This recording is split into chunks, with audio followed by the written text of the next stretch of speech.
নমস্কার বন্ধুরা, আজ আমি আপনাদের পাঠ করে শোনাব শ্রীরামকৃষ্ণের কথা ও গল্প বই থেকে আরেকটি গল্প, কৌপিনকা ওয়াস্তে। পশু অভ্যাস বশে কাজ করে, আর মানুষ প্রতি কাজ বিচার করে করে। এতেই পশুতে ও মানুষে তফাৎ। বিচার করে করলে কি হবে? মানুষের বিচার সবসময় ঠিক হয় না। আমাদের মন আমাদের যত ফাঁকি দেয়, এরূপ আর কেউ পারে না। আমরা যখন ধীরে ধীরে অধঃপাতে যাই, অন্যের পথে যাই, তখনও আমাদের মন নানারূপ যুক্তি দিয়ে আমাদের বুঝিয়ে দেয় আমরা সবই ভালো করছি। এক সাধু বনে কুটির বেঁধে তপস্যা করেন। সেখান থেকে গ্রাম খুব বেশি দূরে নয়। রোজ সকালে সাধু নদীতে স্নান করে এসে কৌপিনখানা শুকোতে দিয়ে কমণ্ডলু হাতে ভিক্ষায় বেরিয়ে যান। একদিন ফিরে এসে দেখেন কৌপিন ইঁদুরে কেটে দিয়েছে। কাপড় চোপড় বা অন্যান্য জিনিসপত্র তার বেশি ছিল না। কৌপিনের অবস্থা দেখে তিনি কি আর করেন, গ্রামে গিয়ে আর একখানা কৌপিনের কাপড় লোকের কাছ থেকে ভিক্ষা করে আনলেন। পরদিন আবার যত্ন করে কৌপিনখানা শুকোতে দিয়ে ভিক্ষায় বেরিয়ে গেলেন। ফিরে এসে দেখেন আবার ইঁদুরে কেটেছে। গ্রামে গিয়ে আবার আরেকখানা চেয়ে আনলেন। এইভাবে চলল কিছুদিন। রোজ রোজ কে তাকে কৌপিনের জন্য কাপড় দেবে? গ্রামের একজন বললে, মহারাজ, এভাবে রোজ রোজ কে আপনাকে কৌপিন ভিক্ষা দেবে? তার চেয়ে এক কাজ করুন, আমার বাড়িতে শিকারি বিড়ালের বাচ্চা আছে, একটা বাচ্চা নিয়ে যান, ইঁদুর আর উৎপাত করবে না। সন্ন্যাসী মনে মনে ভাবলেন, সত্যি রোজ রোজ কৌপিন কোথায় পাবো?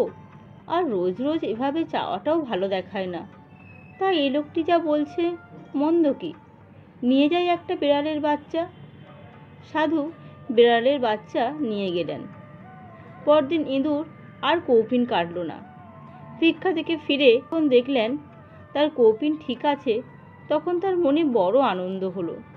কিন্তু এখন আর এক মুশকিল, দুধ ছাড়া বেড়াল ছাড়ার আহার হয় না, আবার বেড়াল না হলে ইঁদুর তাড়ায় কে? কাজেই বাধ্য হয়ে সন্ন্যাসীকে আবার ভিক্ষায় বেরোতে হয় একটু দুধের জন্য। এভাবে চলল কিছুদিন। কিন্তু রোজ রোজ দুধ কোথায় পাওয়া যায়, কেই বা দেয়, আর কেমন করেই বা চাওয়া যায়? আবার হতভাগা বেড়ালটা কিছুতেই খায় না একটু দুধ না হলে, কেবল পায়ে পায়ে ঘোরে। গ্রামের লোকে সাধুকে ভক্তি করত। সাধুর অবস্থা জেনে একজন বললে, বাবা, কোনো ভাবনা নেই, আমি সব ব্যবস্থা করছি, আপনাকে আর দাঁড়ে দাঁড়ে দুধ ভিক্ষে করে বেড়াতে হবে না। আমার অনেকগুলো গাই আছে, আপনি একটি ভালো গাই নিয়ে যান, আপনার ওখানে ঘাসের কোনো অভাব নেই, গায়ের জন্য আপনাকে বেশি ভাবতেও হবে না। সন্ন্যাসী ভাবলেন, মন্দ কি, আমার ওখানে যা ঘাস তাতে একটা কেন, 3টে গরু স্বচ্ছন্দে চলতে পারে। একটি গাই সন্ন্যাসী নিয়ে গেলেন। গাইটি বড় লক্ষ্মী, সের 5 দুধ দেয়। ছোট্ট বাছুরটি যখন কুটিরের সামনে খেলে বেড়ায়, তখন কি সুন্দরী না দেখায়। গায়ের জন্য একখানা ঘরের দরকার। জঙ্গলে খড়বাসের অভাব নেই, কজন মজুর হলেই হয়। সাধু একা, আর ওই তো ছোট বেড়ালের বাচ্চা। 5 সের দুধ নিয়ে সাধু কি করবেন? কিছু বিক্রি করে দিলে হয় না? তাতে যা পয়সা পাওয়া যাবে, তাতেই গায়ের জন্য একখানা ঘর বেশ হয়ে যায়। তাই হলো, অতিরিক্ত দুধ রোজই বিক্রি হয়ে পয়সা আসতে লাগলো। সে পয়সায় মজুর এলো, মজুররা ঘর তৈরি করে দিল। ছোট্ট হলেও ঘরখানা বেশ সুন্দর হলো। সন্ন্যাসীর সাধন ভজন তপস্যা এখন আগের চেয়ে অনেক কমে গেছে। সময় কোথায়? ঘুম থেকে উঠে গোয়াল পরিষ্কার করতে হয়, গাইকে খাবার দিতে হয়, গাই দুইতে হয়, আবার রায়বাবুদের চাকর দুধ নিতে আসে। সকাল সকাল দুধ না হলে তাদের চলে না। তাই একটু বেশি পয়সা দিয়ে তারা সাধুর কাছ থেকে দুধ নিয়ে যান। গয়লার দুধ 1 সেরে আধ সের জল, সাধুর দুধ তাতে সন্দেহের কোনো কারণ নেই। তারপর ভিক্ষে যেতে হয়। ভিক্ষে থেকে ফিরে এসে গাইকে বাছুরকে স্নান করাতে হয়, বিড়ালকে খাওয়াতে হয়, বাছুরকে আটকে রেখে গাইকে বনের মাঝে ফাঁকা জায়গায় নদীর ধারে ঘাস খাওয়াতে নিয়ে যেতে হয়, আবার পরদিনের জন্য খানিকটা ঘাস কেটেও রাখতে হয়। এসব সেরে সব দিন ধীরে সুস্থে নিজের 4টি আহার করাই হয়ে ওঠে না। সাধন ভজন তপস্যার সময় কোথায়? গায়ের বা বাছুরের ডাক শুনলে রাত্রিতে আলো জ্বেলে উঠে উঠে দেখতে যেতে হয়। একদিন এক ঘটনা ঘটল। ভিক্ষে থেকে ফিরে সাধু দেখেন গোয়ালে বাছুর নেই। ওমা, কি বিপদ! কচি বাছুর কোথায় গেল? সারা দুপুর খুঁজে খুঁজে পাওয়া গেল নদীর ধারে ঝোপের ভিতর আরাম করে শুয়ে দিব্যি ঘুমোচ্ছে। আর একটু ওপাশে গেলেই হয়েছিল আর কি। নদীর পাড়টা ওখানটা যেমন উঁচু তেমনি খাড়া। নদীতে আবার কি স্রোত! পাহাড়ি নদী, ওখানে পড়ে গেলে কি আর রক্ষে ছিল? কচি বাছুর সে কিছুই বোঝে না, কেবল ভগবানের কৃপায় এ যাত্রা বেঁচে গিয়েছে। না, এরকম করে আর চলে না।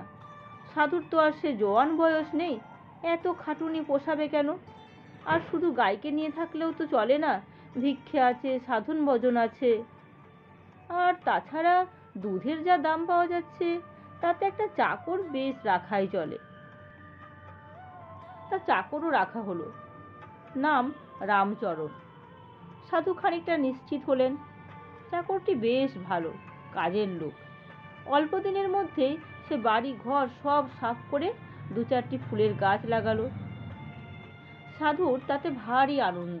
সত্যিই তো, সাধু সন্ন্যাসীর জায়গা, ফুল গাছ, তুলসী গাছ এসব না হলে কি মানায়? একটা কুমড়ো গাছ আপনা আপনি উঠছিল। রামচরণ জঙ্গল থেকে ডালপালা বাঁশ কেটে এনে যত্ন করে মাচা তৈরি করে দিল। অল্প দিনের মধ্যেই গাছটা বেড়ে উঠল। দেখতে দেখতে ফলে ফুলে মাচা ভরে উঠল। সাধু বললেন, সাবাস বেটা। রামচরণ বলল, বড় চমৎকার মাটি, এখানে সোনা ফলবে। আমি একটু বাগান করব। ছেলে মানুষ, একটু বাগান করবার শখ হয়েছে, তা করুক না, জায়গাটাও পতিত পড়ে আছে। যদি একটু আধটু শাকসবজি হয় সে তো ভালোই। নানা রকমের বীজ চারা সাধু চেয়ে আনলেন গ্রাম থেকে। রামচরণও আনলো। তার পরিশ্রমে অল্প দিনের মধ্যেই মস্ত বড় শাকসবজির বাগান হয়ে উঠল। দুজন মানুষ কত আর খাওয়া যায়? সন্ন্যাসী কিছু কিছু বিলিয়ে দিতে আরম্ভ করলেন। রামচরণ বাজারে খানিকটা বিক্রি করে আসতে লাগলো। সাধুর কুটিরখানা ভেঙে পড়ে যাচ্ছিল। খড় বাঁশের ঘর কতদিন আর থাকে? সাধু বললেন, বাবা রামচরণ, কুটিরখানা তো গেল, কি করা যায় বল দেখি? রামচরণ বললে, আমার কথা যদি শোনেন তাহলে বলবো ছোটখাটো একখানা পাকা বাড়ি বানিয়ে ফেলি। বলিস কি রে? আশ্চর্য হয়ে সাধু উত্তর করলেন। রামচরণ বললে, আগে হ্যাঁ, কত আর খরচ পড়বে? ওই বিলের কাছে নিচু জমিতে ভালো ইট তৈরি হয়। নিজেরা ইট তৈরি করিয়ে নিলে খরচ ঢের কম পড়বে। আর এ খোড়ো ঘর, এর পিছনে লেগেই থাকতে হয়। আজ বেড়া বাঁধো, কাল খুঁটি বাঁধো, পরশু চাল মেরামত করো। আপনি সাধু মানুষ, এত ঝঞ্ঝাট কি আপনার পোষায়? তারপর আজকাল আমাদের হাতে 2টি পয়সা আছে, দেশে যা চোর ডাকাতের ভয়, এ ঘরে চুরি হতে কতক্ষণ? সাধু ভাবতে লাগলেন, রামচরণ যা বলছে মিথ্যে নয়। ছেলে মানুষ হলেও রামচরণের মাথা অতি চমৎকার। এরকম বুদ্ধি বিবেচনা সকলের হয় না। তাই একটা ছোটখাটো বাড়ি করতে কত আর খরচ পড়বে? ইটের কাজ আরম্ভ হলো। এদিকে রামচরণ চাষ করতে আরম্ভ করেছে। রামচরণ ছেলে মানুষ, তার উৎসাহ দেখে সাধু কিছু বললেন না। বাধা দিলে সে ভারী দুঃখিত হবে, এই জন্যই তিনি তাকে নিরুৎসাহ করেন না। রামচরণকে সন্ন্যাসী 1 জোড়া বলদ কিনে দিয়েছেন, লাঙল কোদাল এইসব কিনে দিয়েছেন। আবার জমিদারের কাছ থেকে বিলের ধারের অনেকখানি ধেনু জমিও বন্দোবস্ত করে দিয়েছেন। বাড়ির কাজ ধীরে ধীরে অনেকখানি এগিয়ে এলো। এদিকে রামচরণও অনেক উন্নতি করলো। চাষাবাদ পুরো দমে চলল। আরও অনেকগুলো চাকর রাখা হলো। 8-10 জোড়া হালের বলদ কেনা হলো। গোলা ভরা ধান, বাগান ভরা শাক সবজি, গোয়াল ভরা গরু, কি ছিল আর কি হয়েছে? সাধুর জন্য যে পাকা বাড়ি তৈরি হয়েছিল তাতে আর কুলোয় না। তিনি সেটি চাকরদের ছেড়ে দিয়েছেন। তার জন্যে আরও মস্ত বড় বাড়ি তৈরি হলো। সামনে মস্ত বড় পুকুর কাটা হলো, আর প্রাচীর উঠল বাড়ির চারিদিকে। শত শত জনমজুর খাটতে লাগলো। সাধুর এক দণ্ড অবসর নেই। নিজে না দেখলে কিছুই যে হয় না। তবে রামচরণ কাজের লোক বটে, সে ছিল বলেই ক্ষেতের কাজটা তাকে আর দেখতে হতো না। চাকরদের জন্য আশেপাশে আরও 2-4খানা বাড়ি তৈরি হলো। তারপর ধীরে ধীরে চারপাশে অনেক প্রজাও বসতে লাগলো। দেখতে দেখতে সারা বন গ্রামে পরিণত হলো। সাধুর তখন অনেক প্রজা, অনেক ধনসম্পত্তি, তাই কর্মচারী দাসদাসী সবই রাখতে হলো। ফটকে দারোয়ান থাকলো। কত লোকের সঙ্গে কারবার চললো। কত বড় বড় লোক এসে দেখা করতে লাগলো। সন্ন্যাসী আর সন্ন্যাসী নেই, তিনি হলেন জমিদার মহাজন, ধনী বিষয়ী। কত তার দাসদাসী, কত তার জাঁকজমক। এভাবে কিছুদিন গেল। একদিন সাধুর গুরুদেব শিষ্যের খোঁজে এলেন। বহুদিন ধরে শিষ্যের কোনো সংবাদ তিনি পাচ্ছিলেন না। এসে দেখলেন সে বন নেই, সে কুটিরও নেই। সেখানে হয়েছে মস্ত বড় গ্রাম। তিনি লোকজনকে জিজ্ঞেস করে জানতে পারলেন সেই সাধুই এখন এই বিরাট ঘর বাড়ি। শিষ্যের অবস্থা গুরু সবই বুঝতে পারলেন। কোথাও না থেমে একেবারে তিনি বৈঠকখানার সামনে গিয়ে দাঁড়ালেন। সাধু কর্মে ব্যস্ত ছিলেন। দূর থেকে গুরুদেবকে দেখে চিনতে পারলেন আর দৌড়ে এসে প্রণাম করলেন। বাড়িঘরের দিকে তাকিয়ে গুরুদেব জিজ্ঞেস করলেন, এসব কি? শিষ্য জোড়হাতে উত্তর করলেন, গুরুদেব, এসব যা দেখছেন সবই এক কৌপিনকা ওয়াস্তে। এক কৌপিনকা ওয়াস্তে মানে এক কৌপিনের জন্য। গুরুর দর্শনে শিষ্যের মনে জ্ঞানের উদয় হলো। তিনি বুঝতে পারলেন তিনি কোন পথে যাচ্ছিলেন। বাড়ি ঘর সব ছেড়ে তখনই তিনি গুরুর সঙ্গে তপস্যায় চলে গেলেন।